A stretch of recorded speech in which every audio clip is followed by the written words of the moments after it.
ఇక ఉదయకాల సమయంలో ప్రభు యొక్క సన్నిధిలో ఆరాధనకి వెళ్ళే ముందుగా గలతీయులకు రాసిన పత్రిక అపోస్తలుడైన పౌలు గలతీయులకు రాసిన పత్రిక 4వ అధ్యాయము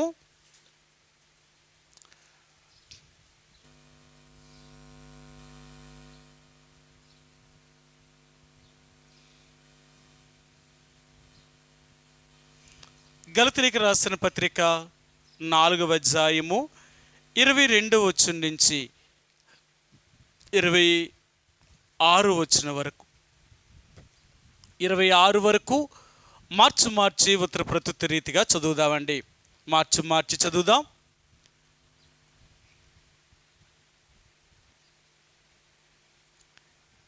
ఈ ఉదయకాల సమయంలో గలతీయులకు రాసిన పత్రిక 4వ అధ్యాయము 22 నుండి 22వ వచనం నుంచి 26 వచనం వరకు మార్చి ఉత్తర ప్రత్యుత్తర రీతిగా చదువుదామండి. దాసి వలన ఒకడును స్వతంత్రురాలి వలన ఒకడును 2 కుమారులు అబ్రహామునకు కలిగిరని వ్రాయబడి ఉన్నది కదా.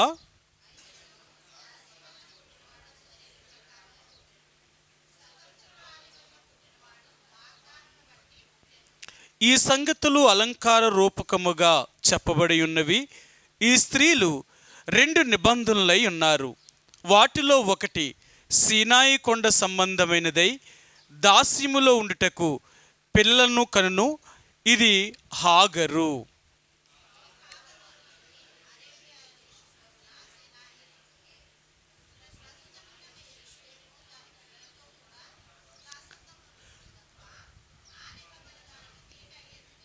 అయితే పైనున్న యెరూషలేము స్వతంత్రముగా ఉన్నది, అది మనకు తల్లి.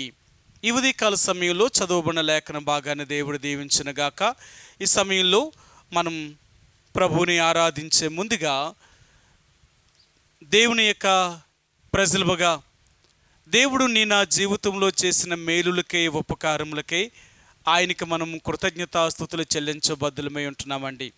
కాబట్టి మనము ప్రతిరోజు కూడా దేవునికి కృతజ్ఞతాస్తుతులు చెల్లిస్తూ ఉంటాం. అంతేకాదు ప్రతి ఆదివారము సమాజముగా కూడి వచ్చినప్పుడు కూడా దేవుణ్ణి ఆరాధించడానికి, దేవుణ్ణి స్తుతించడానికి, దేవుని యొక్క ప్రజలుగా మనం ఆయన సన్నిధిలోకి వచ్చినప్పుడల్లా ఆయన్ని ఆరాధించుతూ ఆయన గణపరిచేవారుగా మనం ఉంటాం. కాబట్టి ఈ ఉదయకాల సమయంలో ప్రభువుని ఆరాధించే ముందుగా ఇక్కడ అబ్రహాముకు కలిగిన 2 కుమారులు, ఒకరు హాగరు వల్ల పుట్టినవాడైన ఇష్మాయేలు, రెండవది షారా వల్ల పుట్టినవాడైన ఇసాకు. వీళ్ళ విరువురు కూడా అబ్రహాము యొక్క సంతానముగా వారు జన్మించిన వారు. కాబట్టి వారిరువురు కూడా మరి అబ్రహాముకు పిల్లలుగా పిలువబడ్డానికి వారు అర్హులుగా చేయబడుతున్నారు. కానీ దేవుని యొక్క వాక్య ప్రకారముగా ఇక్కడ తెలియచేసేది 2 విషయాలు తెలియచేస్తున్నాడు. ఒకరేమో శరీర ప్రకారముగా జన్మించిన వారు అంటున్నాడు, ఒకరేమో ఆత్మీయంగా జన్మించిన వారు అంటున్నారు. శరీర సంబంధమైన జన్మ, ఆత్మ సంబంధమైన జన్మ అనేది ఈ 2 విషయాలు కూడా మనం చాలాసార్లు జ్ఞాపకం చేసుకుంటూ వస్తున్నాం. ఎందుకంటే ఈ 2 మనుషులను గుర్తు చేయడమే కాక రెండు ఆత్మ సంబంధమైనది, శరీర సంబంధమైన వాటిని మనకు తెలియచేస్తూ ఉంటుంది. చాలాసార్లు మరి శరీర సంబంధంగా పుట్టినవాడే మొదట పుట్టిన, ఆత్మ సంబంధంగా జన్మించినవాడు తర్వాత జన్మించిన, కానీ ఆత్మ సంబంధంగా జన్మించిన వారికి శరీర సంబంధముగా జన్మించిన వాడు దాసుడుగా చేయబడుతూ వస్తున్నాడు. మీరు బైబిల్ గ్రంథంలో చూస్తే ఆదాముకు పుట్టిన 2 కొడుకులలో కయ్యీను, హేబేలు, దేవుడు పెద్దవాని యొక్క అర్పణను దేవుడు అంగీకరించలేదు, కానీ చిన్నవాని యొక్క అర్పణను దేవుడు అంగీకరించినట్లుగా దాఖలు చేయబడింది. అలాగే ఇసాకునకు పుట్టిన, అంటే అబ్రహామునకు పుట్టిన ఇష్మాయేలు, ఇసాకు, ఇష్మాయేలుని దేవుడు ప్రేమించలేదు, ఇసాకును మాత్రమే దేవుడు ప్రేమించి అతని ద్వారా మరలా తన సంతానము తీసుకురావాలని మరలా దేవుడు ఇసాకును కోరుకున్నాడు. ఇసాకు జన్మించిన తర్వాత అంటే ఇసాకునకు ఇద్దరు పిల్లలు మరలా జన్మించారు, యాషావు, యాకోబు.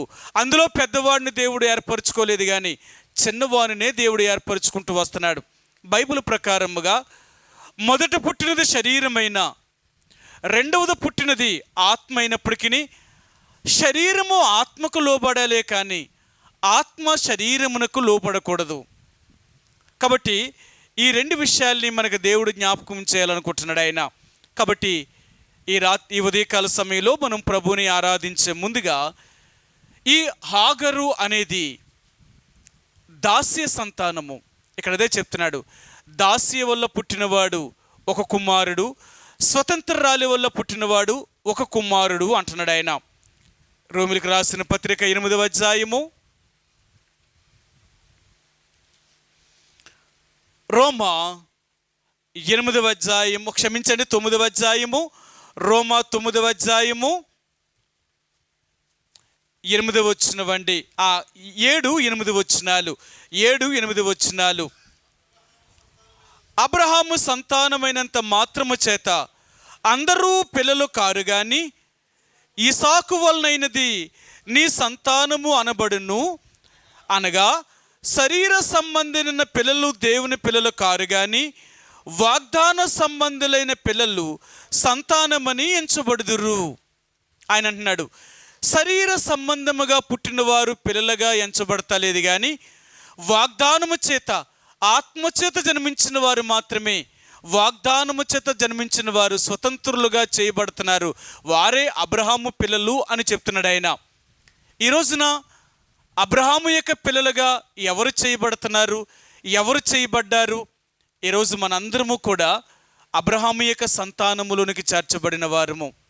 మనందరం ఎవరు అంటే యేసు ప్రభునందు విశ్వాసం ఇచ్చిన వారందరూ కూడా వీరందరూ అబ్రహాము పిల్లలుగా చేయబడుతున్నారు.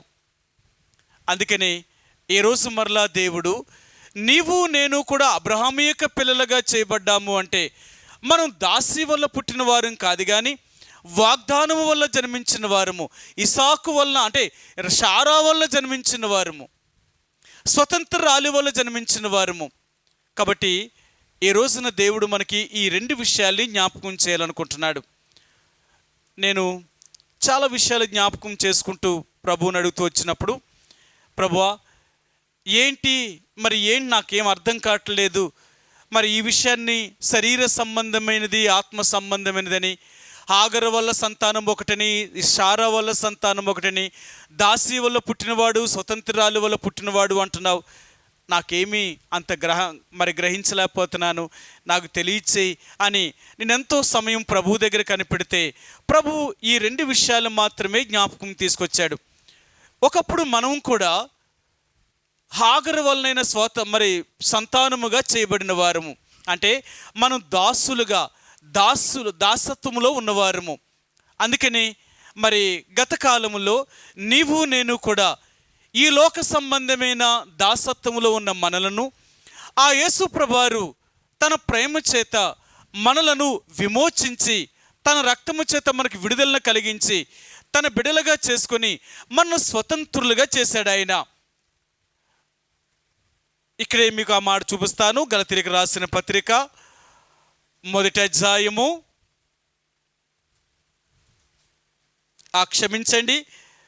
క్షమించండి ఇక్కడ దైవజనుడు ఒక మాటను ఆయన జ్ఞాపకం చేశారు. ఆయన ఏంటో చూపిస్తాను మీకు.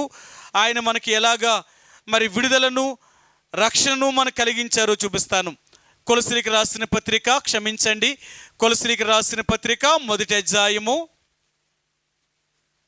13-14 వచనాలండి. 13-14 వచనాలు. ఆయన మనలను అంధకార సంబంధమైన అధికారములో నుండి విడుదల చేసి తాను ప్రేమించిన తన కుమారుని యొక్క రాజ్య నివాసులుగా చేసెను. ఆ కుమారుని యందు మనకి విమోచనము అనగా పాపక్షమాపణ కలుగుచున్నది. మనలను అంధకార సంబంధమైన అధికారములో నుండి విడుదల చేశాడు. ఈ రోజున మరలా దేవుడు మనకి జ్ఞాపకం చేయాలనుకునేది ఏంటి అంటే ఆ హాగరు వలనైనది నీ సంతానముగా ఎంచబడదు. ఎందుకంటే అది దాసత్వములో ఉన్నది.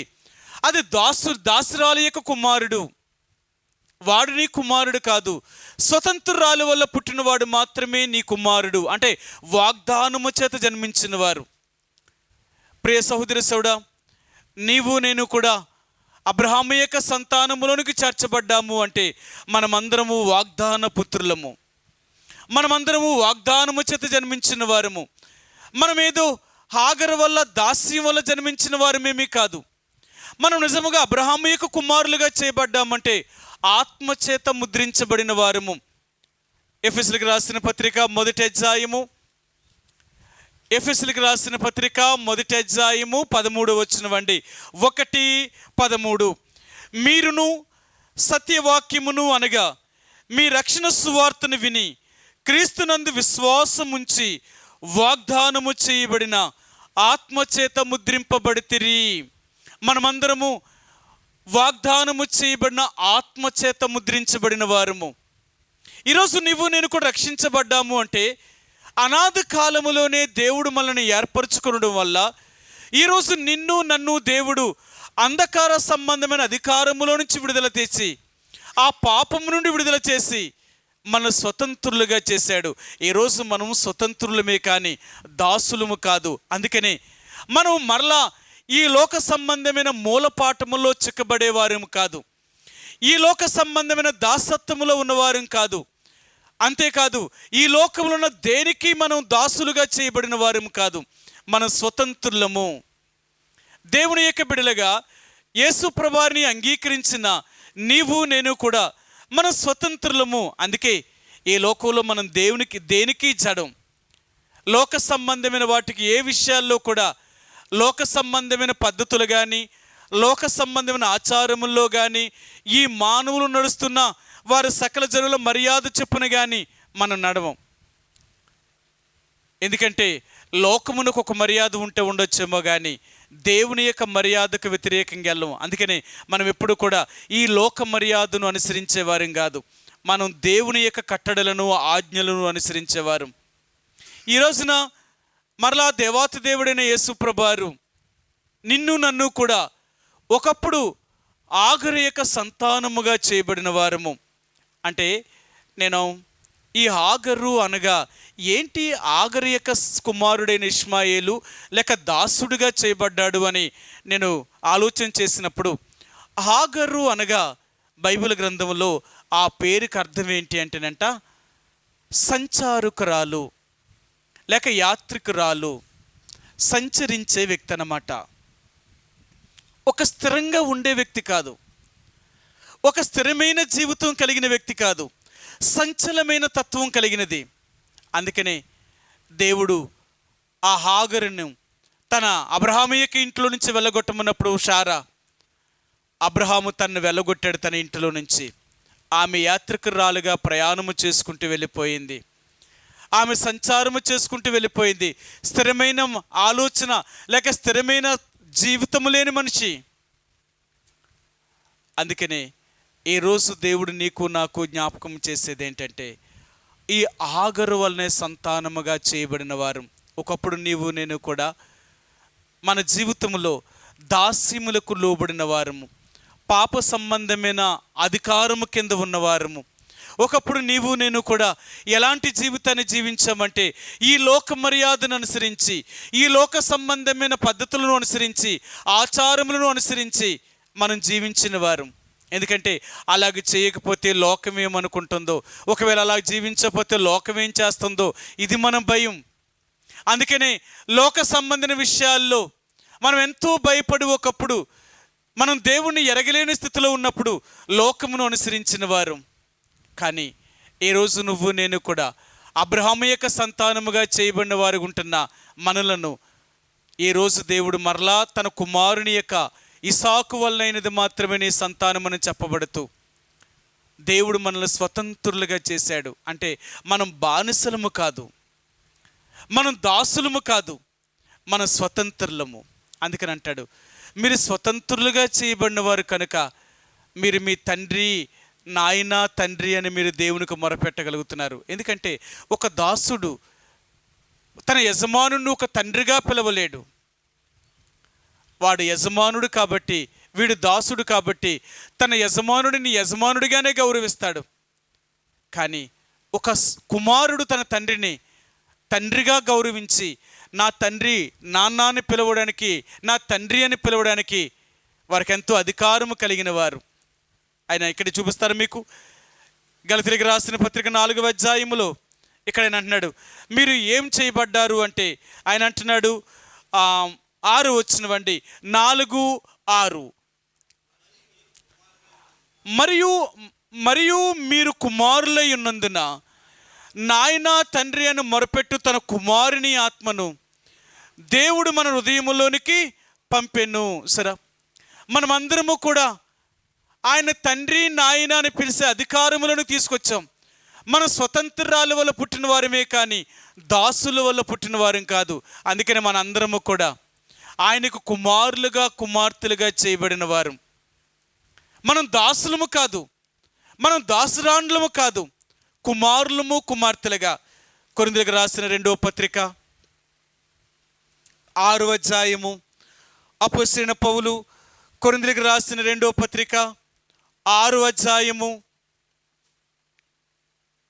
18వ వచనమండి, అంటే 16 నుంచి 18 వరకు కలిసి ఉన్న చివరి మాటలో చూడండి. మరియు నేను మిమ్మల్ని చేర్చుకొందును, మీకు తండ్రినయ్యిందును, మీరు నాకు కుమారులను కుమార్తెలనయ్యిందురని సర్వశక్తి గల ప్రభువు చెప్పుచున్నాడు. మీరు నాకెవరు అంటే మీరు నాకు కుమారులు కుమార్తెలు, మీరు నాకు దాసులు దాసురాండ్లు కాదు, మీరు నా కుమారులు కుమార్తెలు. ఈ రోజున దేవాతి దేవుడైన యేసు ప్రభువారు నీకు నాకు జ్ఞాపకం చేసేది ఏంటంటే, మన స్వతంత్రాల వల్ల జన్మించిన వారు, మనం దాసుల వల్ల జన్మించిన వారం కాదు, హాగరు వల్ల పుట్టిన వారం కాదు. ఒకప్పుడు హాగరు వల్ల జన్మించి మనం దాసులుగా చేయబడిన వారమే. లోక సంబంధమైన పాపమునకు, లోకములో ఉన్న చెడుతనానికి మనం దాసులుగా చేయబడి పాపము మన మీద ఏలుబడి చేసింది. కానీ యేసు ప్రభు నిన్ను నన్ను విమోచించిన తర్వాత మనం దాసులం కాదు, మన స్వతంత్రాలు కుమారులము. మనల్ని దేవుడు స్వతంత్రులుగా చేశాడు. అందుకనే ఈ 2 విషయాల్ని దేవుడు జ్ఞాపకం చేస్తున్నాడు. హాగరు వల్ల పుట్టినది నేటికి దాసత్వంలోనే ఉందట. అది సీనాయి కొండ అని చెప్తున్నాడు. ఇప్పటికి నీ దాసత్వంలో ఉన్నది యెరూషలేము అంటున్నాడు. కానీ హాగరు వల్ల, అంటే షారా వల్ల జన్మించింది, స్వతంత్రురాలు వల్ల పుట్టినవాడు ఈ స్త్రీ అబ్రహాము భార్య అయిన షారా పరలోకంలో ఉన్న యెరూషలేముకి గుర్తుగా ఉంది. ఆ యెరూషలేము దాస్యమునకు లోబడినది కాదు, స్వాతంత్రము కలిగినది, స్వేచ్ఛగా జీవించేది. ఈ రోజున దేవాతి దేవుడైన యేసు ప్రభువారు నిన్ను నన్ను కూడా మనం స్వతంత్రులుగా, ఆ పరలోక సంబంధమైన వారసులుగా, మనం పరసంబంధమైన వారిగా చేయబడ్డాం. ఎందుకంటే ఏ రోజునైతే నిన్ను నన్ను ఆ దేవుడు తన స్వరక్తం ఇచ్చి సంపాదించుకున్నాడో, ఏ రోజునైతే ఆ దేవుడు మనం రక్షించాడో, ఆ రోజు నుంచి ఈ లోకముల నుంచి మనం వేరు చేయబడిన వారు. ఫిలిప్పీయులకు రాసిన పత్రిక 3వ అధ్యాయము అపోస్తలుడైన పౌలు ఫిలిప్పీయులకు రాసిన పత్రిక 3వ అధ్యాయము 20వ వచనమండి, 3:20. మన పౌరస్థితి పరలోకమందు ఉన్నది, అక్కడ నుండి మన ప్రభువైన యేసు క్రీస్తు అనే రక్షకుని నిమిత్తము కనిపెట్టుకొని ఉన్నాము. మన పౌరస్థితి పరలోకమందు ఉన్నది. మన అధికారము, మన హక్కు అంతా కూడా ఈ భూమి మీద లేదు, మనకు పరలోకములో ఉన్నది. అందుకనే ఏ రోజునైతే నువ్వు నేను కూడా రక్షించబడ్డామో, ఏ రోజునైతే యేసు ప్రభు అనే రక్తం చేత పవిత్రపరచబడ్డామో, ఆ రోజు నుంచి మనము ప్రత్యేకించబడిన వారము, స్వతంత్రులుగా చేయబడిన వారము. మనము ఈ భూ సంబంధమైన వారం కాదు. మన పేర్లన్నీ కూడా తన జీవగ్రంథమందు రాశాడు ఆయన. అందుకని అంటాడు, మన పేర్లన్నిటినీ కూడా దేవుడు ఆ జీవగ్రంథమందు రాశాడట. మీరు ఎందుకు సంతోషించాలి అంటే, మీ పేర్లు పరలోకమందు వ్రాయబడి ఉన్నవి అంటున్నాడు ఆయన. లూకా సువార్త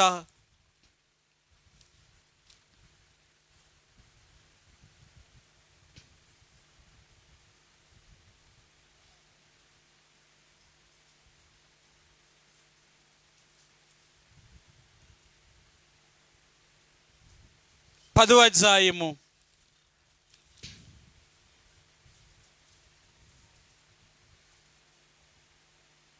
20వ వచనం.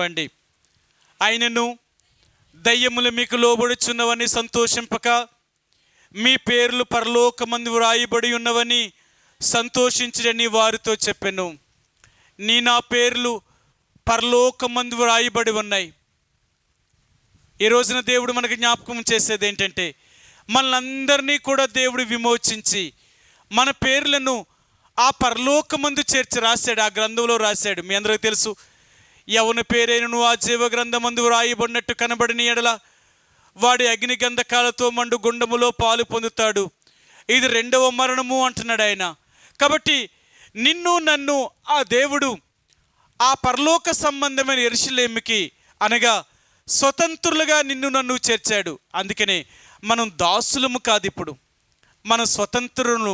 అంటే ఇసాకు వలనైనా జన్మించిన వారు, మనం షారా వల్ల జన్మించిన వారము.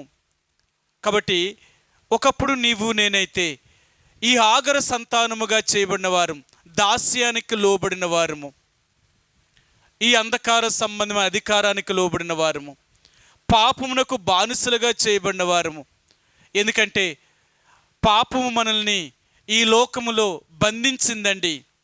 మీ అందరికీ తెలుసు, పాపముకి ఎంత శక్తి ఉంది అంటే మానవుణ్ణి ఎన్ని రకాలుగా బంధించగలుగుతుందో. ఈ రోజున చూడండి, ఒక వ్యక్తి యేసు ప్రభువుని నమ్మాలి అంటే ఎంత ఘోరమైన ఆ లోక సంబంధమైన చెడు అలవాట్ల నుంచి బయటికి రావాలంటారు.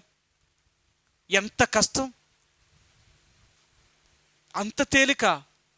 ఒక వ్యక్తి లోకములో నుండి, అంటే ఈ లోక సంబంధమైన అంధకార సంబంధమైన అధికారములో నుండి సాతానేక చేతుల నుంచి బయటికి రావడం అంటే అంత సామాన్యం కాదండి.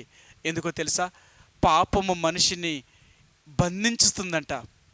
అందుకని అంటాడు 106వ కీర్తనలో, ఆయన ఏమంటాడంటే, ఇనుప కట్ల చేత బంధించబడిన వారై. మనల్ని కూడా సాతానుడు ఆ పాపం అనే ఇనుప కట్ల చేత బంధించాడు. మీ అందరికీ తెలుసు, ఇశ్రాయేలు ప్రజల్ని ఆ బబులోను ఐగుప్తీయులు 400 సంవత్సరాలు పైబడి ఐగుప్తు దేశంలో బానిసలుగా చేయబడ్డారు. వారిని విడిపించే నాదుడే లేకపోయాడు. ఎలాంటి బానిసత్వంలో ఉన్నారు అంటే, వారు చాలా కఠినమైన బానిసత్వంలో ఉన్నారు. రోజు ఏడుస్తూనే ఉన్నారు. వారికి మనశ్శాంతి లేని పరిస్థితులు. అలాంటి స్థితిలో ఇశ్రాయేలు ప్రజలను దేవుడు ఐగుప్తులో నుంచి బయటికి తీసుకురావడం కొరకు దేవుడే సంకల్పించుకొని ఆయన దిగి మోషేను పంపించి ఇశ్రాయేలు ప్రజలను ఐగుప్తు దేశం నుంచి బయటికి తీసుకురావడం కొరకై ఐగుప్తు దేశాన్ని నాశనము చేసి తన ప్రజలను వెలుపలికి తీసుకొచ్చాడు ఆయన. ఈరోజు దేవుడు అంటున్నాడు, ఈ లోకము నుండి బయటికి రావడం అంటే అంత సులభమైన పని కాదు. యేసు ప్రభువారు ఎంత త్యాగము చేస్తే, ఎంతగా మన కొరకు శ్రమ పడితే ఈరోజు మనం రక్షించబడిన వారిమై దేవుని బిడ్డలుగా గుర్తించబడి మనం బయటకు వచ్చాము అంటే అది నిజంగా దేవుని యొక్క సంకల్పం. మన వల్ల ఏమీ జరిగింది కాదు.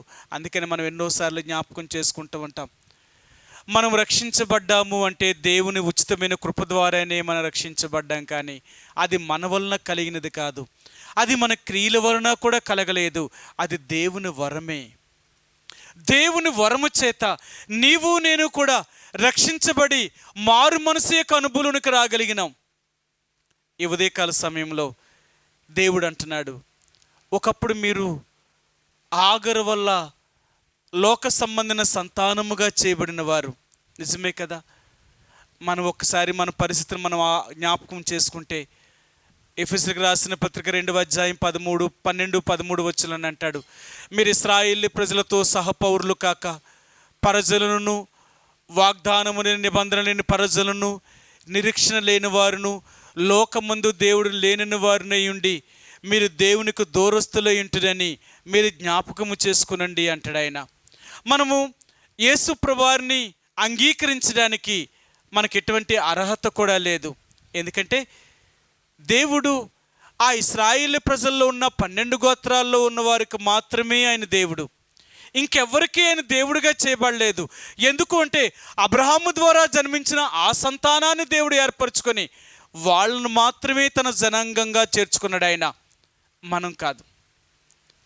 ఎందుకంటే మనందరము కూడా అన్యజనులుగా, దేవుణ్ణి ఎరగిన వారిగా ఈ లోక సంబంధమైన సృష్టికి సాగిలి పడుతూ దేవునికి దూరస్తులమై ఉన్న మనల్ని దేవాతి దేవుడిని యేసు ప్రభువారు నిన్ను నన్ను ఆ స్వతంత్రాలు కుమారుడిగా లేక మనల్ని స్వతంత్రులుగా చేయడం కొరకే ఆ దేవాతి దేవుడిని యేసు ప్రభువారు ఈ భూమి మీదకి వచ్చాడు ఆయన.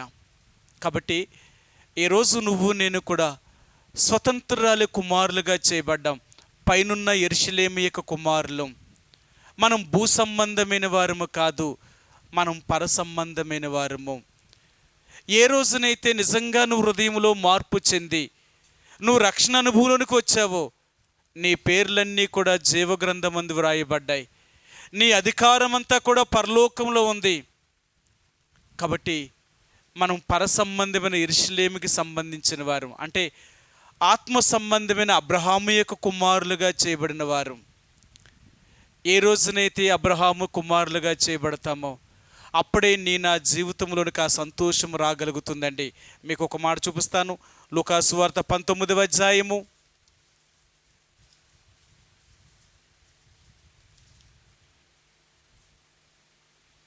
9వ వచనం అండి. లూకా సువార్త 19వ అధ్యాయము 9వ వచనం. అందుకు యేసు, ఇతడును అబ్రహాము కుమారుడే, ఎందుకనగా నేడు ఈ ఇంటికి రక్షణ వచ్చి ఉన్నది. ఆయన అంటున్నాడు, జక్కయ్య అప్పుడు దాకా అబ్రహాము యొక్క కుమారుడు కాదు.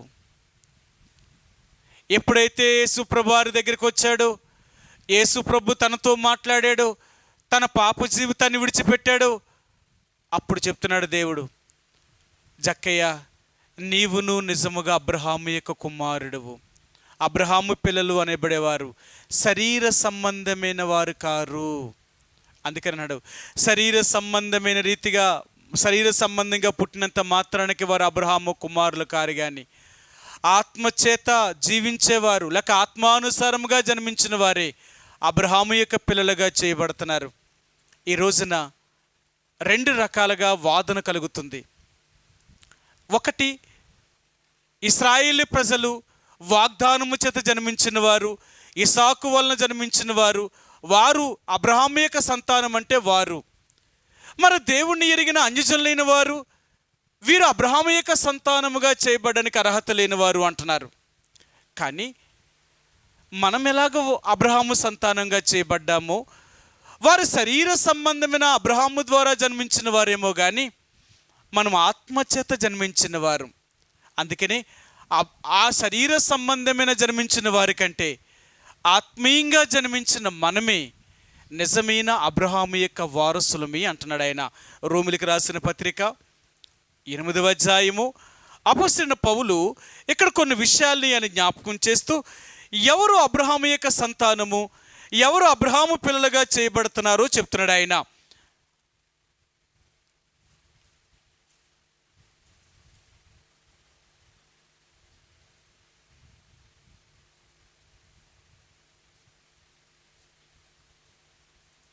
క్షమించండి,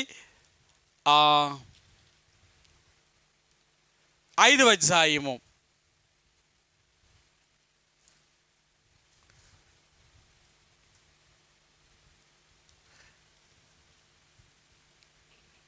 ఇక్కడ ఆయన ఏం జ్ఞాపకం చేస్తున్నాడు, ఏం చెప్తున్నాడు అంటే, బాహ్యమునకు అబ్రహాము యొక్క సంతానముగా జన్మించిన వాడు, బాహ్య సంబంధమైన సంతతి చేయబడినవాడు అబ్రహాము యొక్క కుమారుడు కాదు, కానీ ఆత్మానుసారము చేత అంటే ఆత్మ సంబంధమైన సున్నతి పొందినవాడే అబ్రహాము యొక్క సంతానము అనే విషయాన్ని ఇక్కడ దైవజనుడు జ్ఞాపకం చేస్తూ వస్తున్నాడు. శరీర సంబంధమైన సున్నతి కాదు అన్నాడు. క్షమించండి, 2వ అధ్యాయము రోమా 28 వచనాలండి. రోమిలికి రాసిన పత్రిక 2వ అధ్యాయము 28, 29.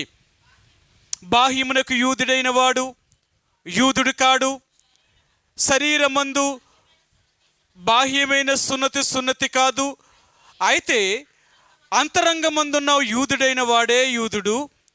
మరియు సున్నతి హృదయ సంబంధమైనదే, ఆత్మయందు జరుగునదే గాని అక్షరము వలన కలుగునది కాదు. అట్టివానికి మెప్పు మనుషుల వలన కలగదు, దేవుని వలననే కలుగును. ఈ రోజున మరలా దేవుడు ఏమన్నాడంటే, బాహ్యమునకు యూదుడైన వాడు యూదుడు కాడు. బాహ్యమునకు సున్నతి చేసుకున్నంత మాత్రానికి వాడు యూదుడైనంత మాత్రానికి వాడు సున్నతి చేసుకుంటే వాడు అబ్రహాము యొక్క సంతానం అయిపోతున్నాడేమో కానీ అంతరంగ సంబంధమైన సున్నతే నిజమైన సున్నతి. అందుకని అంటున్నాడు, ఈ రోజున ఎందుకు దేవుడు అన్యజనులైన వాడు మనకు దేవుడుగా దొరికాడు అంటే, శరీర సంబంధంగా పుట్టిన యూదుడైన వాడు వాళ్ళ గర్వము వాళ్ళ అతిశయమంతా ఏంటంటే, మేము పుట్టుకతోటే అబ్రహాము యొక్క సంతానంలో జన్మించిన వారము. మాకేంటి, నువ్వేదో కొత్తగా మాకు చెప్తున్నావు, మరలా నువ్వేదో నీ మాటలు నమ్మితేనే, నువ్వు చెప్పింది వింటేనే మేము స్వర్గానికి వెళ్తామని, నువ్వు చెప్పింది వినకపోతే, నువ్వు చెప్పింది మేము చేయకపోతే మేము స్వర్గానికి ఆ తండ్రి దగ్గరికి వెళ్ళమని నువ్వు చెప్పడం ఏంటి మాకు? మేమెవరమో తెలుసా? మేము పుట్టుకతోటే స్వతంత్రులమి అంటున్నారు వీరు. సరే, మీకు ఆ మాట చూపిస్తాను. యోహాను సువార్త. యేసు ప్రభువారికి యూదులకి ఆ రోజున వాదోపవాదం జరిగినప్పుడు వారు యేసు ప్రభువారితో వారు ఏం చెప్పారో మీకు చూపిస్తాను. యోహాను సువార్త 8వ అధ్యాయము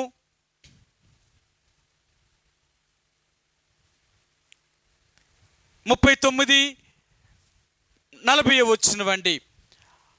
అందుకు వారు ఆయనతో, మా తండ్రి అబ్రహాము అనిరి. యేసు, మీరు అబ్రహాము పిల్లలైతే అబ్రహాము చేసిన క్రియలను చేతురు. దేవుని వలన వినిన సత్యము మీతో చెప్పిన వాడినైన నన్ను మీరిప్పుడు చంపవెదుకుచున్నారే.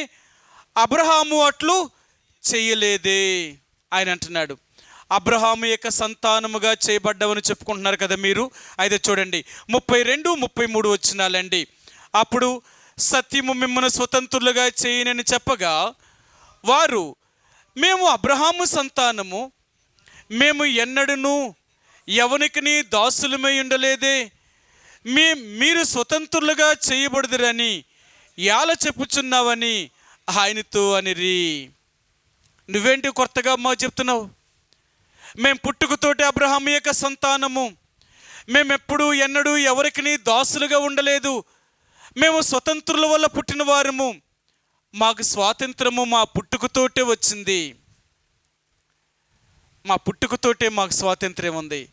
కానీ ఆయన అంటున్నాడు, శరీర సంబంధమైన సున్నతి చేసుకున్నంత మాత్రానికి, శరీర సంబంధమైన జన్మ అంటే అబ్రహాము యొక్క సంతానంలో పుట్టినంత మాత్రానికి మీరు దేవుని పిల్లలు అనుకుంటున్నారా? కాదు, మీరు దేవుని పిల్లలు కారు. పాపము చేయి ప్రతివాడును పాపమునకు దాసుడు. మీరు ఇంకా పాపములోనే నిలిచి ఉన్నారు, ఇంకా పాపమునే చేస్తున్నారు. మరి మీరెలా దేవుని కుమారులుగా చేయబడుతున్నారు? మీరు అబ్రహాము సంతానం అయితే అవ్వచ్చు, కానీ మీరు దేవుని యొక్క రాజ్యమునకు మాత్రం వారసులు కారు. అబ్రహాము సంతానమైనంత మాత్రానికి మీరు దేవుని యొక్క రాజ్యంలో ప్రవేశించాలని రూల్ ఏమీ లేదు ఇక్కడ. అది ఎప్పుడో నేను తీసేసుకున్నాను. అది ఇక పరలోక రాజ్యం మీ ఎదుట మూయబడింది. ఎందుకంటే ఆ గర్వము మీలో పోలేదు. ఏం పోలేదు అంటే, మేము పుట్టుకతోటే అబ్రహాము యొక్క సంతానంలో పుట్టిన వారము, మేము స్వతంత్రులము, మేము ఎవరికి ఎన్నడూ ఎప్పుడూ దాసులుగా ఉండలేదు, మేము చనిపోతే డైరెక్ట్గా మేము స్వర్గానికి వెళ్ళిపోతాము అని వీళ్ళు అనుకుంటున్నారు. అందుకని అపోస్తలుడైన పౌలు చెప్తున్నాడు, బాహ్యమునకు యూదుడైనంత మాత్రానికి యూదుడు కాదు, బాహ్యమునకు సున్నతి చేసుకున్నంత మాత్రానికి వాడు యూదుడేమీ కాదు. అంతరంగం సంబంధమైన సున్నతి నిజమైన సున్నతి. వారే నిజమైన యూదుడు, వాడే నిజమైన అబ్రహాము యొక్క సంతానమునకు చేయబడిన వాడు. మీరు అబ్రహాము పిల్లలైతే అబ్రహాముకు కలిగిన లక్షణాలు మీరు కలిగి ఉండాలి కదా, అబ్రహామును కలిగిన క్రియలు మీకు కలిగి ఉండాలి కదా. ఏవి మీకవి? మీరు ఆ క్రియలు కలిగిన వారు కాదే, మీరెలా అబ్రహాం పిల్లలు అవుతారు? అందుకనే దేవాతి దేవుడైన యేసు ప్రభువారు బాహ్యమునకు పుట్టిన యూదులైన వారికి ఆ ఇశ్రాయేలు జనాంగానికి దేవుడు దూరమయ్యాడు. వారు ఆయన అంగీకరించలేదు, వారు ఆయన త్రోసివేశారు. మేము స్వతంత్రులము, మేము పుట్టుకతోటే అబ్రహాము యొక్క సంతానంలో పుట్టిన వారము, మేము స్వతంత్రులుగా జన్మించిన వారము, మాకు పరలోకం ఉంది. కానీ దేవుడు అంటున్నాడు, యేసుప్రభువారు చెప్పాడు, లేదు లేదు, మనసు మార్చుకున్న వారికి మాత్రమే పరలోకం ఉంది, కానీ ఇశ్రాయేలు గోత్రములో పుట్టినంత మాత్రానికి మీకు స్వర్గము లేదు. మీరు మరలా ఆయన్ని వెంబడించవలసిందే, ఆ యేసుప్రభువారిని మీరు నమ్మవలసినదే. అందుకనే దేవుడు ఇశ్రాయేలు ప్రజల కథ కొంత కఠినమైన మనసును కలగచేశాడట. ఆయన మనసును కలగచేసి వారి నుండి దేవుడు బయటికి రావడానికి సంకల్పించుకున్నాడు. రోమిలికి రాసిన పత్రిక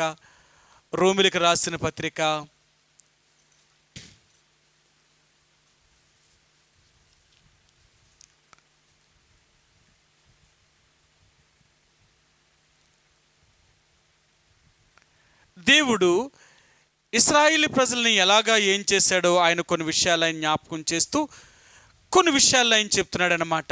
ఎందుకంటే ఇశ్రాయేలు ప్రజలకు దేవుడు కఠినమైన మనసును కలిగచేసి వారికి దేవుని యొక్క సువార్త మరుగు చేయబడి అన్యజనులైన మనకు దేవుడు తన కరుణను చూపాలని, లేక దేవుడు మనల్ని అందరినీ రక్షించాలని ఆయన సంకల్పించుకున్నాడు. ఆయన రోమిలికి రాసిన పత్రిక 11వ అధ్యాయము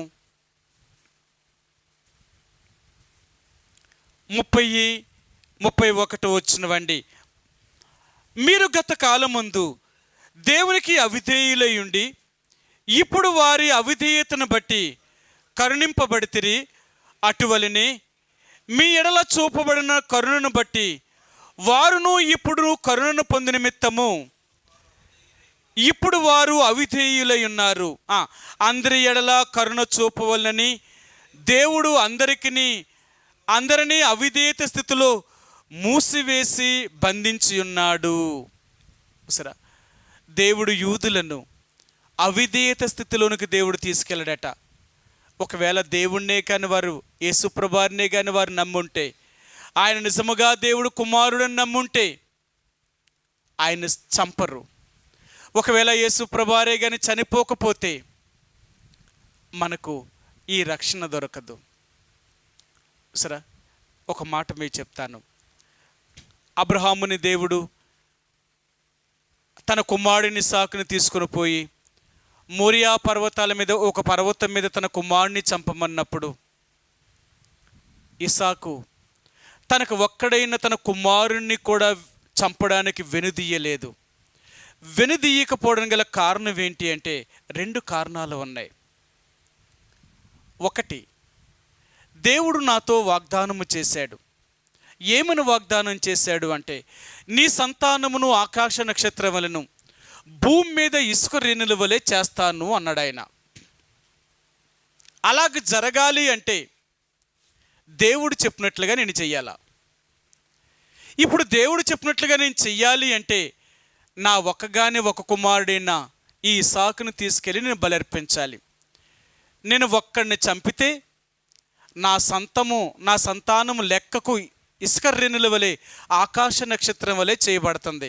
కాబట్టి అబ్రహాము ఆలోచించాడు, అతను చంపాలా వద్దా? ఎందుకంటే ఉన్నది ఒక్కగాను ఒకడు, అతన్ని చంపివేస్తే మరలా నాకు అంత సంతానం పుడతాదా? ఇది అసాధ్యం ఇది. కాబట్టి అబ్రహాం అలాగ ఆలోచించలేదు. ఇంతకాలము దేవుడు వాగ్దానము చేసినవాడు నమ్మదగినవాడు కాబట్టి ఈ ఒక్కడిని నేను బలర్పిస్తే నా సంతానాన్ని ఆకాశ నక్షత్రాలను భూమి మీద ఇసుక రేణుల వలె చేస్తాడు దేవుడు. కాబట్టి ఇస్సాకును బలర్పించడానికి ఇష్టపడ్డాడే తప్ప ఇస్సాకును దాచిపెట్టడానికి మాత్రం ఇష్టపడలేదు అబ్రహాము. అందుకని అంటున్నాడు, నీవు నేను కూడా అబ్రహాము యొక్క సంతానంలో చేయబడాలి అంటే ఎంత త్యాగము, ఎంత సమర్పణ కలిగిన వాడు. అందుకనే ఇశ్రాయేలు ప్రజలైన ఆ జనాంగాన్ని దేవుడు వదిలి ఆయన బయటకు వచ్చేసాడు. ఆయన బయటకు వచ్చాడు.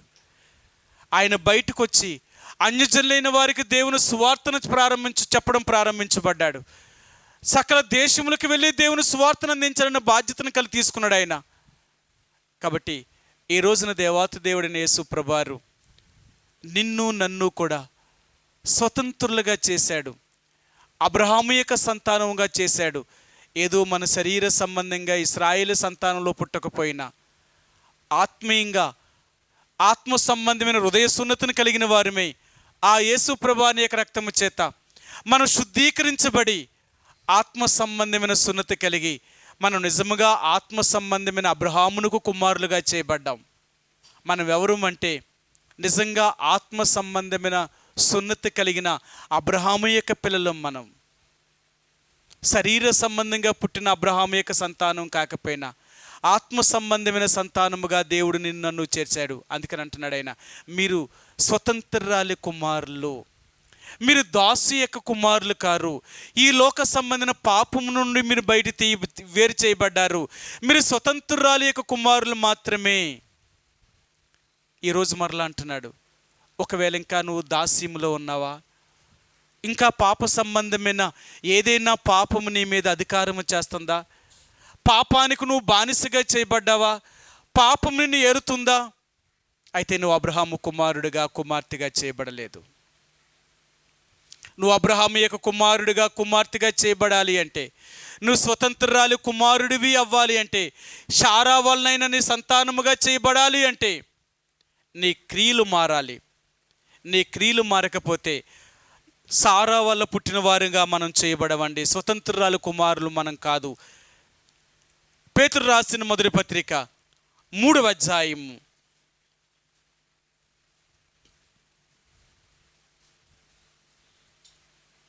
6వ వచనం అండి. 3వ అధ్యాయము 6వ వచనం. పేతురు రాసిన మొదటి పత్రిక 3వ అధ్యాయము 6వ వచనం అండి. ఆ ప్రకారము శారా అబ్రహామును యజమానుడని పిలుచుచు అతనికి లోబడి ఉండెను. మీరును యోగ్యముగా నడుచుకొనుచు ఏ భయమునకును బెదరకు ఉన్న ఎడల ఆమెకు పిల్లలగుదురు. ఆయన అంటున్నాడు, మీరు కూడా అబ్రహాము యొక్క కుమారులుగా చేయబడాలి అంటే, శారాకు పుట్టిన కుమారులుగా చేయబడాలి అంటే, స్వతంత్రురాలి వల్ల పుట్టినవారు అయితే మీ క్రియల వలన మిమ్మల్ని మీరు జాగ్రత్తగా మీ క్రియలను బట్టి నడుచుకొనుచు ఏ భయమునకు బెదరకు ఉన్న ఎడల నిజముగా మీరును ఆమెకు పిల్లలవుతురు. దేనికి మనం భయపడేవారం కాదు. అందుకనే మనం ఆత్మ సంబంధమైన వారు, శరీర సంబంధమైన వారం కాదు. అందుకనే మన శరీరములకు భయపడం, శరీర సంబంధమైన వారికి మనం భయపడం. సరే, యేసుప్రభువారు ఏ భూమి మీద ఉన్నప్పుడు చెప్పిన మాట ఏంటో చూపిస్తాను మీకు. మత్తయి సువార్త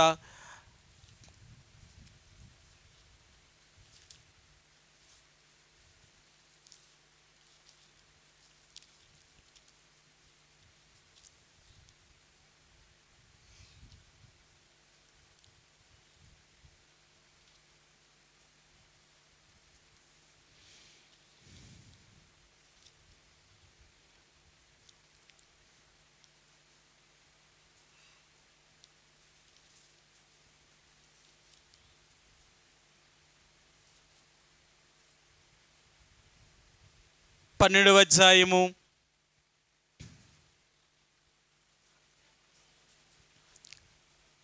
'కాదండి సిస్టర్ గారు, ఆయన ఏమంటాడు అంటే, మనం దేనికి భయపడాలి అంటే శరీరమును చంపేవారికి మనం భయపడకూడదు, కానీ ఆత్మను శరీరమును కూడా నరకములో వేసేవానికి భయపడాలి అంటాడు. సరే, మీకు చూపిస్తాను. లూకా సువార్త 12వ అధ్యాయంలో కూడా అక్కడ కూడా ఆ మాట రాయబడింది. చూపిస్తాను మీకు. లూకా సువార్త 12వ అధ్యాయము. మీరు భయపడవలసింది ఎవరికనగా ఆయన అంటాడు. 12వ అధ్యాయము లూకా సువార్త 12వ అధ్యాయము 5వ వచనం అండి. 12:5 లూకా సువార్త 12వ అధ్యాయము 5వ వచనం. లూకా 12:5. ఎవనికి మీరు భయపడవలెనో మీకు తెలియజేయుదును, చంపిన తర్వాత నరకములో పడద్రోయ శక్తి గలవానికి భయపడుడి, ఆయనకే భయపడుడని మీతో చెప్పుచున్నాను. అందుకని శరీరానికి చంపేవారికి మనం భయపడం. ఎందుకంటే మన శరీర సంబంధమైన మనుషులం కాదు, ఆత్మ సంబంధమైన వారు. మన భయం అంతా ఏంటో తెలుసా?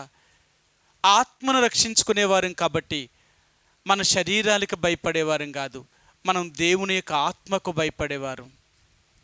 రక్షించబడిన నీవు నేను కూడా దేవుని ఆత్మను రక్షించుకోగలుగుతున్నామా? దేవుని ఆత్మను అనుసరించగలుగుతున్నామా?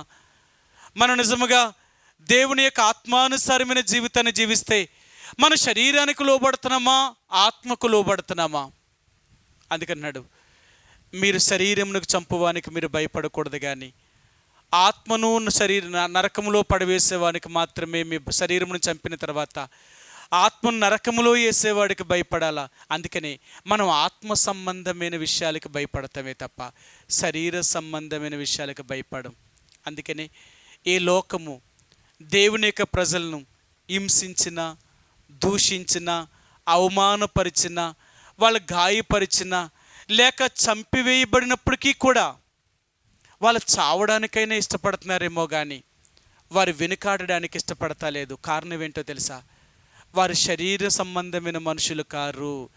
ఈ శరీరములో ఉన్నంత కాలము ఆత్మకు విధేయత కలిగి జీవించేవారు. అందుకని మనం శరీర సంబంధమైన మనుషుల వలె ప్రవర్తించం.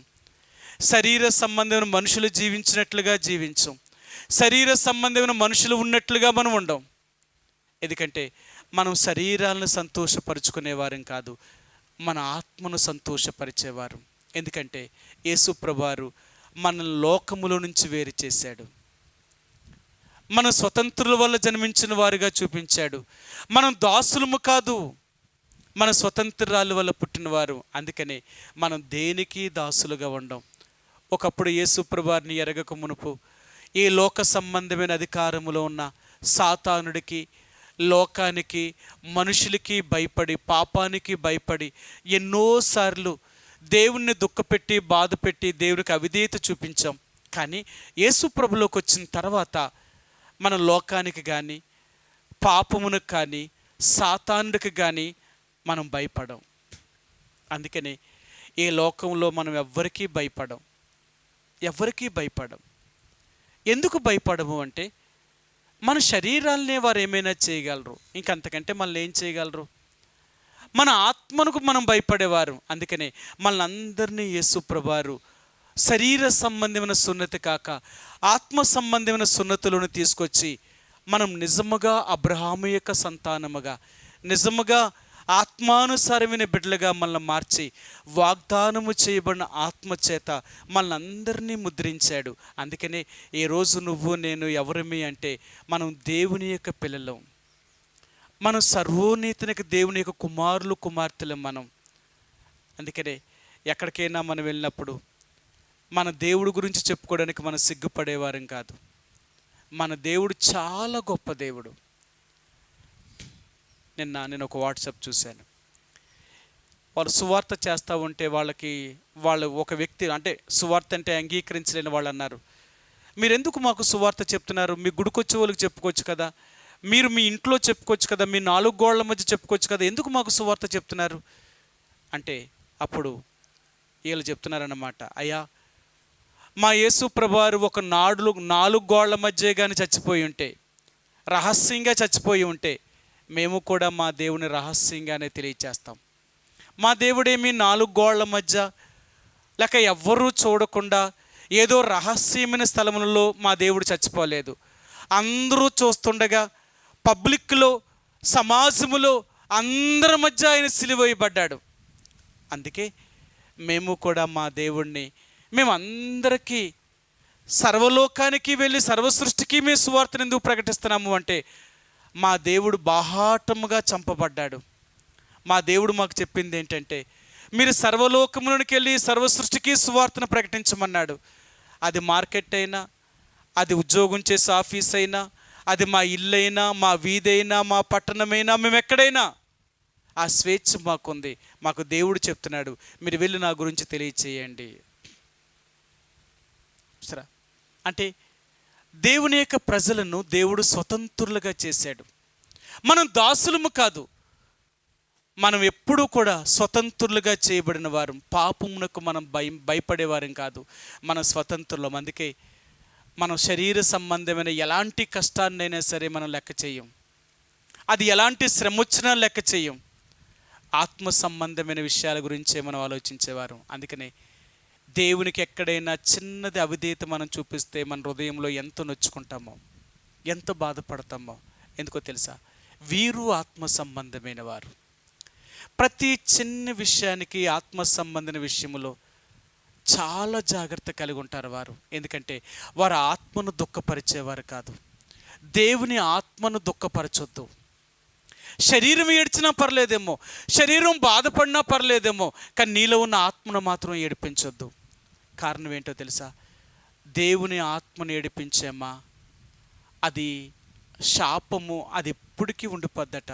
అందుకని అంటాడు, మీలో ఉన్న పరిశుద్ధాత్మను దుఃఖపరచకుడి. ఒకవేళ అలాగ చేస్తే అంతం వరకు అది ముద్రించబడి ఉంటుంది అంటున్నాడు ఆయన. ఎఫెసీయులకు రాసిన పత్రిక అపోస్తలుడైన పౌలు ఈ మాటను ఎఫెసీయులకు రాసిన పత్రికలో ఆయన జ్ఞాపకం చేస్తాడు. మీకు చూపిస్తాను. ఎఫెసీయులకు రాసిన పత్రిక 4వ అధ్యాయము 30వ వచనమండి. 4:30. ఎఫెసీయులకు రాసిన పత్రిక 4వ అధ్యాయము 30వ వచనం. దేవుని పరిశుద్ధాత్మను దుఃఖపరచకుడి, విమోచన దినం వరకు ఆయన యందు మీరు ముద్రింపబడితిరి. అందుకనే మనం దేవుని ఆత్మను దుఃఖపరిచేవారం కాదు. మనం ఎప్పుడు కూడా దేవుని ఆత్మను దుఃఖపరచం. ఎంత కష్టాన్నైనా మన శరీరానికి పడి ఆత్మను సుఖపరిచే వాళ్ళము, ఆత్మను సంతోషపరిచే వాళ్ళమే తప్ప శరీరాన్ని సంతోషపరుచుకునే వారం కాదు. ఎందుకంటే మన స్వతంత్రుల వల్ల జన్మించిన వారు, మనం అబ్రహాము యొక్క పిల్లలుగా చేయబడిన వారు, మన పేర్లు పరలోకంలో రాయబడి ఉన్నాయి. అందుకనే మనం అందరము పర సంబంధమైన వారు. ఈ భూ సంబంధమైన వాటి గురించి మనం ఆలోచించేవారం కాదు. మనం రక్షించాడు ఆయన, మన స్వతంత్రులుగా చేశాడు ఆయన. అందుకనే స్వతంత్రుడి ద్వారా జన్మించిన వారిమైన నిన్ను నన్ను, ఆత్మానుసారంగా జన్మించిన మనల్ని ఆ దేవుడే తన పరలోక రాజ్యానికి, ఆ పరమ యెరూషలేముకి స్వతంత్రులుగా మనల్ని చేశాడు. అది మన ధైర్యం. మనం ఏ రోజు ఈ లోకంలో మరణించినా నేను నా తండ్రితో కూడా ఆయన రాజ్యంలో ఉండగలను అనే నిరీక్షణ మనకుంది. ఆ నమ్మకం కలిగిన వారు. ఎందుకంటే మనం మార్పు చెందినవారు. దేవుడు మన హృదయాన్ని మారు మనసుకు అనుభవం తీసుకొచ్చాడు. కాబట్టి ఈ ఉదయకాల సమయంలో దేవుడిని ఆరాధించే ముందుగా దేవాతి దేవుడైన యేసుప్రభువారు అంటున్నాడు, ఒకప్పుడైతే దాసి కుమారుడైన లేక దాసి వల్ల పుట్టిన సంతానంలో చేయబడిన మనము అంధకార సంబంధమైన అధికారంలో బంధించబడి లోకము చేత, పాపము చేత, అపవాదు చేత దాసులుగా చేయబడి ఈ లోక సంబంధిన మనుషుల వలె ఒకప్పుడు జీవిస్తున్న మనలను ఆ దేవాతి దేవుడైన యేసుప్రభువారు మనల్ని జ్ఞాపకం చేసుకొని 2024 సంవత్సరాల క్రితమే ఆయన భూమి మీదకి వచ్చి మన కొరకు ఆయన సిలువ మీద మరణించి ఆత్మ సంబంధమైన సున్నతి, శరీర సంబంధమైన సున్నతి కాదు కానీ ఆత్మ సంబంధమైన సున్నతి, ఆత్మ సంబంధమైన మారు మనసు యొక్క అనుభవంలోనికి మనల్ని తీసుకుని వచ్చి అబ్రహాము యొక్క సంతానం, నిజముగా మనం అబ్రహాము పిల్లలుగా చేయబడ్డాం. మనకు రక్షణ దయచేశాడు. అంతేకాదు, ఏ రోజునైతే నువ్వు నేను రక్షించబడ్డామో, ఆ ఇంటికి రక్షణ వచ్చిందో ఎంతో సంతోషం కలిగిన వారు. అందుకని అంటున్నాడు, జక్కై సంతోషముతో యేసుప్రభువారిని తన ఇంటిలోనికి తీసుకుని వెళ్ళాడు. ఎప్పుడైతే నువ్వు నేను రక్షించబడతామో ఆ చెప్పనసక్యమైన మహిమాయుక్తమైన సంతోషాన్ని దేవుడు నా హృదయంలో కుమ్మరించాడు. అందుకనే దేవుని బిడ్డలకున్న సంతోషము, ఈ ఆనందాన్ని ఈ లోకం ఎప్పుడూ తీయలేదు. నేను ఎన్నోసార్లు మీతో చెప్తూ వచ్చాను, సాతానుడు మనల్ని బాధ పెట్టాలని, మనల్ని దుఃఖపరచాలని, ఏదో ఒక రీతిగా మనల్ని కలవరపరచాలని ఎన్నో రకాలైన సమస్యలు మన జీవితంలో తీసుకొస్తూ ఉంటాడు. కుటుంబములో కానీ, సంఘములో కానీ, వ్యక్తిగతంగా కానీ ఎన్ని సమస్యలు మన జీవితంలో తీసుకొచ్చినా దేవుని బిడ్డ అనేవారు వాళ్ళు ఎప్పుడూ సంతోషించేవారు, కృంగిపోయేవారు కాదు, నిరుత్సాహపడేవారు కాదు, వీళ్ళు భయపడేవారు కాదు. కారణం ఏంటో తెలుసా? శరీర సంబంధమైన కష్టాలు ఎంత ఎక్కువగా వస్తాయో అప్పుడే వాళ్ళకి ఇంకా ఎక్కువైన సంతోషం కలుగుతుందన్నమాట. అందుకని అంటారు, అపోస్తల కార్యాలు 16వ అధ్యాయం మనందరికీ తెలుసు, పౌలును సేలను చెరసాల్లో వేసి కాళ్ళకి చేతులకి బొండా బిగించి రక్తంలో కారునంతగా వాళ్ళని కొట్టేసినప్పుడు మధ్యరాత్రి వేళ వారు పాటలు పాడుతూ కీర్తనలతో సంతోషంతో ఉన్నప్పుడు ఆ చెరసాల అధికారి దీపం వెలిగించి తీసుకుని వచ్చి చూశాడు. అన్నాడు, అయ్యలారా, ఇంత సంతోషంగా ఉన్నారే, రక్తాలు కారినట్లుగా మీ శరీరాలను కొట్టామే, ఏడవలసిన దానికి బదులుగా, మూలగవలసిన దానికి బదులుగా ఈరోజు మీరు ఎంతో సంతోషంతో పాటలు పాడుతున్నారే, దానికి కారణం ఏంటి? అప్పుడు వారు చెప్పారు, అయ్యా, ఇంత సంతోషంగా ఉండడానికి గల కారణం ఏంటి అంటే, మేము యేసు ప్రభువారిని విశ్వసించిన వారు. ఆయన అన్నాడు, అయితే ఈ రక్షణ పొందుటకు నేనేమి చెయ్యాలి? ఇలాంటి సంతోషాన్ని పొందాలి అంటే, ఇలాంటి ఆనందాన్ని పొందాలంటే నన్నేం చేయమంటారు? అర్థమైందా? అందుకని దేవుని బిడ్డలు అనేవారు ఎప్పుడూ సంతోషంతో ఉండేవారు. అంతేకాని మనకు ఆరోగ్యం లేకపోయినా, మన శరీరంలో అనేకమైన కష్టాలు, బాధలు, ఇబ్బందులు వచ్చినా మనం కృంగిపోయేవారం కాదు. ఎందుకో తెలుసా? ఏదో ఒక రోజు శరీరాన్ని వదిలేవలసిందే కదా. నేనంట, ఈ లోకంలో చూడండి, ఎంత ఎక్కువ కాలం బ్రతుకుతారో. ఒకవేళ 90 సంవత్సరాలు 100 సంవత్సరాలు బ్రతికారనుకోండి, లోకం ఏమంటుంది వాళ్ళని? బా, ఏం ఆయుష్కాలం రా, దేవుడు వాళ్ళకి ఎలాంటి ఆయుష్కాలం ఇచ్చాడు. ఇన్ని సంవత్సరాల వారు బ్రతికారు, ఈ భూలోకంలో ఉన్న వాటిని అనుభవించారు. ఇన్ని సంవత్సరాలు ఈ భూమి మీదే ఎక్కువ సంవత్సరాలు బ్రతికితే వాళ్ళు అంతగా చెప్పుకుంటే, ఎంత తక్కువ కాలంలో మరణిస్తారో అంత ముందుగా పరలోకం వెళ్ళిపోతున్నారు వాళ్ళు. కాబట్టి మనకు భయం ఏముంది? వయసుతో నిమిత్తం లేదు. మనకి ఎప్పుడు మరణం వచ్చినా అన్నీ వదిలేసి దేవుడి దగ్గర వెళ్ళిపోవడానికి ఎంత సిద్ధంగా, అందరికంటే ఎక్కువ కాలం. అందుకనే సొలొమోను అంటాడు, నాకంటే అప్పుడే గర్భములో నుంచి బయటపడి చనిపోయిన పిండం యొక్క గతే మేలు అంటాడు. ఎందుకంటే ఆ పిండానికి ఏ కష్టము లేదు, ఏ బాధ లేదు, ఏ శ్రమ లేదు, లోకంలో ఏది అనుభవించలేదు, ఏది చూడలేదు, ఏది వినలేదు. కానీ అప్పుడే పుట్టింది, అప్పుడే చచ్చిపోయింది. కానీ ఆ పిండము దేవుడి దగ్గరికి వెళ్ళిపోయింది. నా పరిస్థితి ఏంటో తెలుసా? ఇవన్నీ అనుభవించాను, అన్నిటినీ పరీక్షించాను, అన్నిటినీ తెలుసుకున్నాను, ఆఖరికి బుద్ధిహీనుడుగా చేయబడ్డాను. నేను గొప్ప, ఆ పిండము గొప్ప అంటే నాకంటే ఆ పిండమే గొప్ప అంటున్నాడు ఆయన. ఈరోజు దేవుని బిడ్డలుగా మనం ఎప్పుడూ సంతోషంతో ఉండేవారు. దేని గురించి బాధపడొద్దు. ఎలాంటి సమస్యలు శత్రువు మన జీవితంలో తీసుకొచ్చినా, ఎన్ని లేమిలు గుండా మనం వెళ్తున్నా, ఎన్ని వ్యాధులు గుండా వెళ్తున్నా, ఎన్ని కష్టాలు గుండా వెళ్తున్నా, భయపడకు, సంతోషించు. ప్రభువా, ఇవన్నీ నాకు ఎందుకో తెలుసా? త్వరగా నీ దగ్గరికి రావడానికి ఇవన్నీ నాకు ఒక మార్గం. ఏదో ఒక రీతికి వెళ్ళాలి కదా. మన ఒక దైవజనుడు నిద్రించినప్పుడు అక్కడికి వెళ్తే వాళ్ళ కొడుకు తన తండ్రి గురించి చెప్తున్నాడు. నా తండ్రి బ్రతకడానికి ఎంత కష్టపడ్డాడో, వారం రోజులు హాస్పిటల్లో ఎంత అంటే ఊపిరి పీల్చుకోవడానికి ఇబ్బంది పడ్డాడు. రమారమి వారం రోజులు ఆ వెంటిలేటర్ మీదే పెట్టేసి ఊపిరి పీల్చుకోలేకపోయేవాడు. ఆ బాధను చూడలేకపోయేవారట. వాళ్ళ బీతింగ్ ఎంత తగ్గిపోయిందంటే 20% పడిపోయిందంట. 100% ఉండవలసిన బీతింగు 20% పడిపోయింది. అసలు ఊపిరి అందుకోలేకపోయేవాడట. ఆ కొడుకు చెప్తున్నాడు, నా తండ్రి చనిపోవడానికి గల కారణం ఆ ఆక్సిజన్ అందకపోవడం వల్ల ఎంత ఇబ్బంది పడ్డాడో అలాగే చనిపోయాడు నా తండ్రి అని చెప్పాడు. సరే, ఇంకొక ఆయన సాక్ష్యం చెప్పాడు, మనం చావాలి అంటే ఏదో ఒక కారణం ఉండాలట. కారణం లేకుండా చచ్చిపోయాడు అనుకో, ఏమంటుందట లోకం? అమ్మ, ఏమీ లేకుండా దేవుడు తీసుకుపోయాడమ్మా అంటారట. ఏమీ లేకుండా దేవుడు ఎందుకు తీసుకెళ్తాడు? ఏదో ఒకటి పెట్టి తీసుకెళ్తాడట. ఆయన ఏదో ఒకటి పెట్టి తీసుకెళ్తాడట. ఆయన గొప్పోడట. ఏమీ లేకుండా తీసుకెళ్తే మనిషి ఒప్పుకోడట. అందుకని ఏదో ఒకటి పెట్టి తీసుకెళ్ళాలట. అందుకని చచ్చేటప్పుడు ఏదో ఒక కారణం చూపించే దేవుడు తీసుకెళ్తాడట మనిషిని.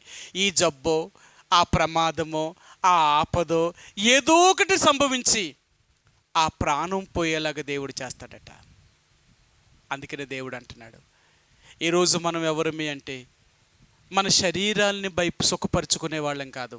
శరీరానికి ఎలాంటి సమస్యలు వచ్చినా మన సంతోషంతో ముందుకు పోయేవారు. ఎందుకంటే ఏది కలిగి ఉన్నా ఒకరోజు దీన్ని వదిలిపెట్టవలసిందే. ఏది మన సొంతం కాదు, ఏది మన శాశ్వతం కాదు. కాబట్టి దేవుని యొక్క బిడ్డలుగా ఈరోజు మనల్ని స్వతంత్రులుగా చేశాడు. దేవుడు మన పాపం నుంచి విడుదల చేసి ఆత్మ సంబంధమైన సున్నతిలోనికి తీసుకొచ్చి నిజముగా అబ్రహాము కుమారులుగా చేసి మనం క్రియల మూలముగా జీవిస్తున్నాం. అందుకన్నాడు, మీరు అబ్రహాము పిల్లలైతే ఆయనకు కలిగి ఉన్న క్రియలను మీరు కలిగి ఉంటారు. అందుకని లోకములో ఉన్నట్లుగా మనం జీవించం, లోక సంబంధిన మనుషులు ఉన్నట్లుగా మనం ఉండవు. లోకానికి మనం వేరైన వారము. మన ప్రవర్తన, మన మాట, మన క్రియ, మన నడక ఇవన్నీ లోకానికి వ్యతిరేకంగా నడుస్తాం. లోక సంబంధమైన వ్యక్తులుగా మనం జీవించం. ఎందుకంటే వేరు చేయబడిన వారము, లోకమునకు వింతైన వారము. కాబట్టి ఈరోజు మనము స్వతంత్రాల వల్ల పుట్టిన వారం. ఆ యేసు ప్రభు యొక్క రక్తము చేత మనల్ని దేవుడు విడుదల చేసి ఈ పాపము నుండి అంధకార సంబంధ అధికారం నుంచి విడుదల చేసి మన స్వతంత్రులుగా చేసి ఆ పర సంబంధమైన యెరూషలేముకి, ఆ పరలోక పట్టణానికి మనల్ని స్వతంత్రులుగా చేశాడు ఆయన. అందుకనే ఈ లోకములో మనం జీవించినంతకాలము మనకు స్వాతంత్ర్యము కలిగిన వారు. నా పౌరస్థితి ఇక్కడ లేదు, నేను ఏ రోజు ఈ లోకాన్ని విడిచిపెట్టినా నా తండ్రితో కూడా ఉండగలను, అక్కడుంది నా రాజ్యం అని మన నిరీక్షణ కలిగి ఈ రోజున దేవుని యొక్క బిడ్డలుగా ఈ లోకంలో జీవిస్తూ మనం వెళ్తున్నాం. ఎలాంటి పరిస్థితులు మన జీవితంలోకి వచ్చినా మనం భయపడేవారం కాదు, అవన్నిటిని విడిచిపెడతాం. ఎందుకంటే అపోస్తలుడైన పౌలు అంటాడు, ఎన్నో సమస్యలు నా వెనక ఉన్నాయి, కానీ అన్నిటినీ వదిలిపెట్టి నా ముందున్న వాటి కొరకే నేను పరిగెడుతున్నాను, వెనుక ఉన్నవి మరిచి ముందున్న వాటి కొరకు నేను పరిగెడుతున్నాను. వెనకాలే చూడొద్దు. ఎప్పుడూ సాతానుడు మన జీవితంలో అనేకమైన సమస్యలు చూపిస్తూనే ఉంటాడు. కాబట్టి దాని గురించి నువ్వు వెనక్కి తిరిగి చూసి ఆగిపోవద్దు. నీ ముందున్న పందెంలో ఓపికతో పరిగెత్తడానికి ప్రయత్నించి. అందుకని ఈరోజు మరలా దేవుడు అంటున్నాడు, మీరు స్వతంత్రాల వల్ల పుట్టినవారు, మీరు అబ్రహాము యొక్క సంతానము, మీరు దాసులు కారు, మీరు స్వతంత్రులు. సరే, ఒక్క మాట చదివి ఇంక ముగిస్తాం. గలతీయులకు రాసిన పత్రిక 5వ అధ్యాయము, గలతీయులకు రాసిన పత్రిక 5వ అధ్యాయము మొదటి వచనమండి, 5:1. ఈ స్వాతంత్ర్యము అనుగ్రహించి క్రీస్తు మనను స్వతంత్రులుగా చేసి ఉన్నాడు, కాబట్టి మీరు స్థిరముగా నిలిచి మరలా దాస్యమును కాడి కింద చిక్కుకొనుకుడి. నువ్వు స్వతంత్రుడిగా చేయబడినవాడు. మరలా లోకమునకు, పాపమనే దాస్యమునకు చిక్కుకోవద్దు. కాబట్టి దేవుని యొక్క బిడ్డలుగా యేసు ప్రభువారు నిన్ను నన్ను స్వతంత్రులుగా చేశాడు. ఆయన మన పాపం నుంచి వేరు చేశాడు. ఒకప్పుడు మనం దేవుని ఎరగిన వారు, అంధకార సంబంధ అధికారమునకు లోబడిన వారు, పాపము చేత, లోకము చేత, సాతానుడి చేత బంధించబడిన మనలను ఆ యేసు ప్రభువారు విడుదల చేసి తన స్వరక్తముతో సంపాదించుకొని ఆత్మ సంబంధమైన సున్నతి కలిగిన వారుగా దేవుడు మనల్ని రక్షించాడు. రక్షించబడిన నాటి నుండి దేవుడు మనల్ని కాపాడుతూ ఎన్ని సమస్యలు, మన శరీర సంబంధమైన శోధనలు వచ్చినా, పరీక్షలు వచ్చినా, ఎన్ని రకాలైన ఇబ్బందులు గుండా మనం వెళ్ళినా మనల్ని దేనికి భయపడకుండా దేవుని ఆత్మచేత ముద్రించబడిన దేవుని ప్రజలుగా చేసుకున్నాడు. కాబట్టి ఆ దేవుడే మనల్ని కాపాడుతూ అన్ని రకాలుగా భద్రపరుస్తూ మనకు దేవుడు తోడుగా ఉండి ఆ పరసంబంధమైన యెరూషలేముకి స్వతంత్రులుగా మనల్ని చేశాడు. కాబట్టి ఆ దేవునికి మనం కృతజ్ఞతాస్తుతులు చెల్లిస్తాం. ప్రభా, ఒకప్పుడు నేను ఎలాంటి వ్యక్తిని, నేను ఏ స్థితిలో ఉండే వ్యక్తిని, అబ్రహాము యొక్క భార్య అయిన శారా లేక దాసి అయిన హాగరు వలె నేను కూడా స్థిరమైన నివాసము లేని వాడును. ఈ లోకంలో సంచారము చేసుకునే బ్రతుకు, నా జీవితంలో నెమ్మది లేని పరిస్థితులు, దాస్యమనే పాపమునకు బానిసగా చేయబడిన వాడిని, ఈ లోక సంబంధమైన అధికారమునకు లోబడిన వాడిని, లోకము చేత, పాపము చేత, సాతానుడి చేత బంధించబడి మనశ్శాంతి లేక ఎన్నో దినాలు, ఎన్నో సంవత్సరాలు శత్రువు నన్ను ఎంతో బాధించి నా జీవితాన్ని నష్టపరుస్తున్న పరిస్థితులు, ఈ లోకములో నేను అలాంటి స్థితిలో ఉన్న నన్ను, నాశనానికి నరకానికి పోవలసిన నన్ను, నీ అనాదికాల సంకల్పములో నేను ఇలాంటి పరిస్థితులు గుండా వెళ్తానన్ను గుర్తించి 2024 సంవత్సరాల క్రితమే భూమి మీదకి వచ్చి నా కొరకు ఒక బలి పశువుగా వధించబడ్డావు. నా కొరకు ఎన్ని అవమానాలు భరించావు, ఎంత శ్రమను అనుభవించావు, ఎంత దారిద్ర్యాన్ని అనుభవించావు. ఆఖరికి నా కొరకు ఆ కల్వరి శిలువ మీద నీ ప్రాణమును బలిగా అర్పించి నువ్వు కార్చిన నిర్దోషమైన రక్తము చేత నా పాపాన్ని కడిగి శుద్ధీకరించావు, నా బ్రతుకును మార్చావు. నేను ఇశ్రాయేలు ప్రజలతో సహపౌరుణ్ణి కాను, అసలు ఆ పేరు ఎత్తడానికి కూడా అర్హుణ్ణి కాను. అయినా ఈ రోజు నన్ను అబ్రహాము యొక్క సంతానములో నీ కుమారుడిగా, నీ కుమార్తెగా నన్ను చేసుకున్నావు. నీ పరలోక పట్టణానికి నన్ను కూడా ఒక వారసుడిగా, ఒక స్వతంత్రుడిగా నాకు ఇచ్చిన స్వేచ్ఛ, నా అధికారమును బట్టి నీ కొందనాలు. నన్ను ఎంత ప్రేమించావు. నేను రక్షించబడిన నాటి నుండి నేటి వరకు ఎన్నో పరీక్ష పరిశోధనలు గుండా, ఎన్ని కష్టాలు బాధలు గుండా నేను వెళ్ళినా అన్నిటిలో నన్ను కాపాడి, అన్నిటిలో నన్ను విడిపించి, నాకు తోడుగా ఉండి ఈ రోజు వరకు నన్ను ఆత్మీయంగా నడిపిస్తూ, నీ ప్రజల యొక్క సహవాసములో నన్ను ఉంచుతూ, ఈ రీతిగా నన్ను కాపాడుతూ వస్తున్నందుకు నీకు హృదయమారా కృతజ్ఞతాస్తుతులు చెల్లించుకుంటున్నాను. ఇంతవరకు నా జీవితంలో నువ్వు చేసిన మేలులకి ఏమిస్తే మీ రుణం తీర్చుకుంటాను, ఏమిచ్చినప్పటికీ మీ రుణం తీర్చుకోలేను. నువ్వు ఉచితముగా నీ రక్షణ పాత్రను చేత పట్టుకొని ఏదేను స్తుతి ఆరాధన నీకు సమర్పించుకుంటున్నాను తండ్రి అని ఆ ప్రభువుని కొద్ది సమయం మనం ఆరాధించుకుందామండి. ఆ రీతిగా ఒకరి తర్వాత ఒకరు ప్రభు యొక్క సన్నిధిలో ఆ ప్రభు మన జీవితంలో చేసిన మేలును తలంచుకుంటూ మనల్ని కూడా దేవుడు ఏ రీతిగా